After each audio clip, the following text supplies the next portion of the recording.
കാസർഗോഡ് ഗാർഹിക പീഡന മരണങ്ങൾ തുടർക്കഥയാകുന്നത് ആശങ്ക ഉയർത്തുന്നു. ആദൂർ പള്ളപ്പാടിയിൽ ഭർതൃവീട്ടിലെ പീഡനത്തെ തുടർന്ന് യുവ ഭർതൃമതി ജീവനൊടുക്കിയ സംഭവമാണ് ഇതിൽ ഏറ്റവും ഒടുവിലെത്തിയത്. പള്ളപ്പാടിയിൽ സൈനുദ്ദീന്റെ ഭാര്യ സെറീനയാണ് മരണപ്പെട്ടത്.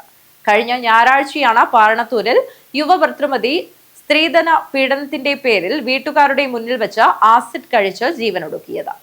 കേസ് ഭർത്താവിനെ ജാമ്യമില്ലാ കുറ്റം ചുമത്തി അറസ്റ്റ് ചെയ്തെങ്കിലും തുടർ നടപടി ഉണ്ടായിട്ടില്ല. ഭർതൃവീട്ടിലെ പീഡനത്തെ തുടർന്ന് കഴിഞ്ഞ ഒരാഴ്ചക്കിടെ കാസർഗോഡ് ജില്ലയിൽ 2 ജീവനുകളാണ് ഇല്ലാതായത്. ആദൂർ പള്ളപ്പാടിയിലെ സൈനുദ്ദീന്റെ ഭാര്യ സെറീനയെ കുട്ടികൾ ഇല്ലാത്തതിന്റെ പേരിലാണ് പീഡനം ഏൽക്കേണ്ടി വന്നതെങ്കിൽ പാണലത്തെ 24 വയസ്സുകാരി ഫാത്തിമത്ത് സുഫൈദയെ സ്ത്രീധനത്തിന്റെ പേരിലാണ് നിരന്തരം ശാരീരികമായും മാനസികമായും പീഡനം ഏൽക്കേണ്ടി വന്നത്.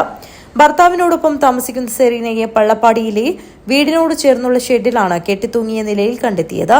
ഉടൻ തന്നെ ആശുപത്രിയിൽ എത്തിച്ചെങ്കിലും ജീവൻ രക്ഷിക്കാനായില്ല. കുട്ടികൾ ഉണ്ടാകാത്തതിന്റെ പേരിൽ ഭർതൃവീട്ടുകാർ സെറീനയെ മാനസികമായും ശാരീരികമായും നിരന്തരം ഉപദ്രവിച്ചിരുന്നതായി യുവതിയുടെ കുടുംബം ആദൂർ പോലീസിൽ നൽകിയ പരാതിയിൽ പറയുന്നു.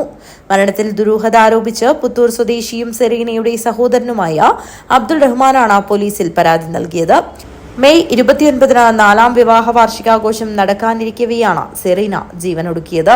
ആദൂർ പോലീസ് അസ്വാഭാവിക മരണത്തിന് കേസെടുത്തിട്ടുണ്ടെങ്കിലും ആരെയും അറസ്റ്റ് ചെയ്തിട്ടില്ല. വിദ്യാനഗർ പോലീസ് സ്റ്റേഷൻ പരിധിയിലെ പാണലത്ത് കഴിഞ്ഞ ഞായറാഴ്ചയാണ് ഭർതൃവീട്ടിൽ 24 വയസ്സുകാരി ഫാത്തിമ സുഫൈദ ആസിഡ് കഴിച്ച് ജീവനൊടുക്കിയത്.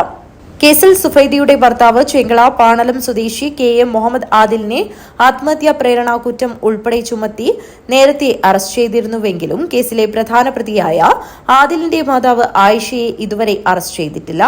ചരലടുക്ക സ്വദേശി ഫാത്തിമ സുഫൈദ പാണലത്തെ വീട്ടുകാരുടെ മുന്നിൽ വെച്ചാണ് ആസിഡ് കഴിച്ച് ജീവനൊടുക്കിയത്.